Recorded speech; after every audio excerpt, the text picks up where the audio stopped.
Hi folks, Training Tip Thursday, and today I thought I'd talk about the importance of trying to train for the race that you're going to do.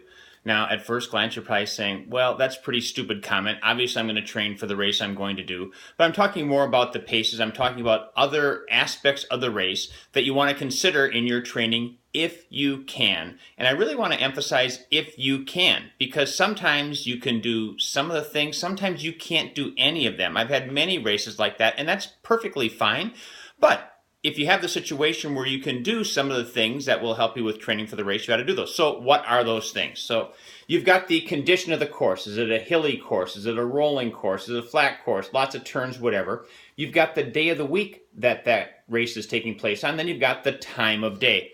I'll use Boston as an example. So Boston takes place on a Monday, and it's run at 11 o'clock. And every year there'll be all kinds of questions from people saying, I'm not sure what to eat. I'm not sure what to do about this. They're a little bit a sea in their thoughts for what they're going to do with Boston because it's taking place at such a different time when they train. Now, the reality is, unless you're an elite athlete, you probably can't train for Boston like that. But in an ideal world, you do your long runs on Monday. In fact, you do some of your long runs at 11 o'clock because that's when the race is going to take place.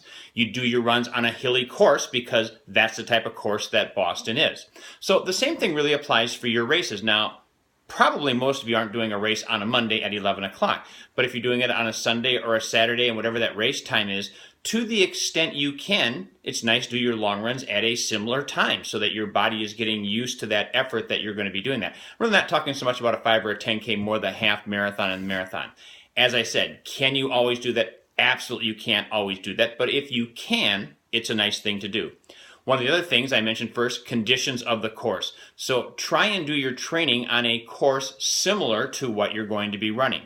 Here's another caveat with that as well. As soon as we think about hills, we usually think about just really huffing and puffing and killing ourselves on hills.